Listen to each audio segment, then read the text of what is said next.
अस्सलाम वालेकुम। I am doctor Mohammad Nabeel और ओपीडी केस सीरीज़ के अंदर आज हम पढ़ेंगे UTI, urinary tract infection.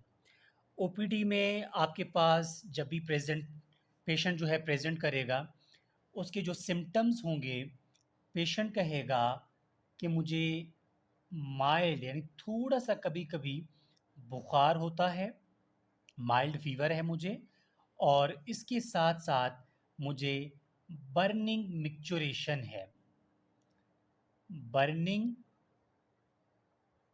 Micturition की हिस्ट्री देगा वो, और पेशेंट कहेगा कि पेनफुल यूरिनेशन होती है, पेनफुल यूरिनेशन, और इसके साथ साथ वो कहेगा सुप्रा प्यूबिक पेन भी मुझे होता है। सुप्रा प्यूबिक सुप्रा प्यूबिक पेन की हिस्ट्री भी होगी। जब पेशेंट ये हिस्ट्री लेके आता है तो हम डायरेक्टली सस्पेक्ट कर सकते हैं कि या तो मतलब ज़्यादातर हमारा जो डिफरेंशियल डायग्नोस जाता है यूटीआई की तरफ, और कोई स्टोन की तरफ, या किडनी का कोई स्टोन हो सकता है। फिर हम इसको आगे कैसे डिफरेंशिएट करते हैं? सबसे पहली बात, अगर यूटीआई है तो ये कॉमन है फीमेल्स के अंदर। अब फीमेल के अंदर क्यों कॉमन है? ड्यू टू यानी कि जो यूरिथ्रा का जो लेंथ है वो शॉर्ट है, इसीलिए फीमेल में ये क्या है, कॉमन है। अब इसका कॉमन काज क्या है? ठीक है। अब यानी कि यूटीआई का कॉमन काज है बैक्टीरिया इकोलाई। इकोलाई है, क्लेब्सिला है, ठीक है। ये इसके मेन काजेज में आ जाते हैं।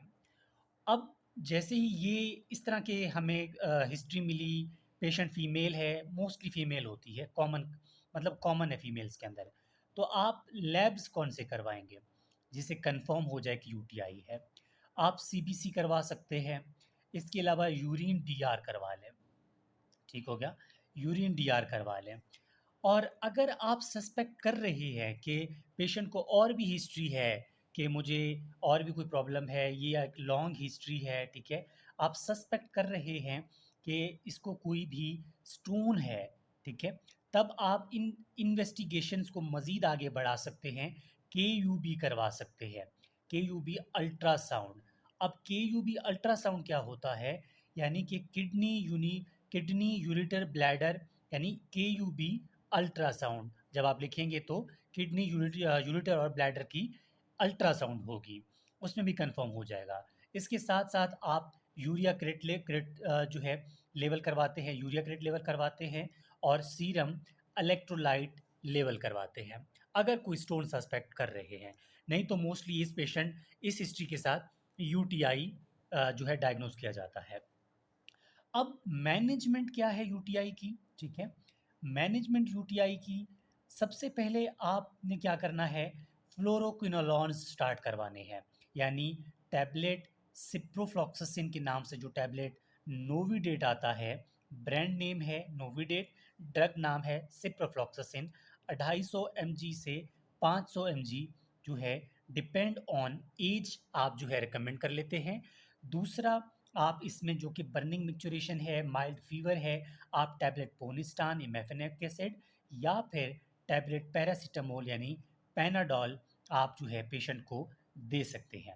इसके अलावा तीसरी चीज़ आप इसमें ऐड कर सकते हैं सिरप, ठीक है। आप इसमें सिरप सिट्रिल्का, ठीक है, सिरप सिट्रिल्का, जो कि जिसका ब्रांड नेम है और ड्रग नेम है सोडियम सोडियम एसिड सिट्रेट, ठीक है, सोडियम एसिड सिट्रेट। ये आप दे सकते हैं पेशेंट को पानी में डालकर, एक गिलास पानी में डालकर 2 चम्मच इसी सिरप के डालकर आप पेशेंट को जो है सुबह दोपहर शाम पिला सकते हैं। और अगर इससे भी पेशेंट ठीक नहीं होता तो आप एक चीज़ और ऐड करवाएंगे, क्रैनबेरी साशे। क्रैनबेरी साशे, ये क्रैनबेरी साशे क्या करता है, बैक्टीरिया की ग्रोथ को, यानी कि अगर एक बैक्टीरिया एक मेम्ब्रेन पे ग्रोथ करना चाह रहा है तो ये क्रैनबेरी साशे इसकी ग्रोथ को डिक्रीज कर देता है, रोक देता है। पांचवी चीज़, आपने इनटेक ऑफ वाटर ज़्यादा करवानी है पेशेंट का, ठीक है, इनटेक वाटर।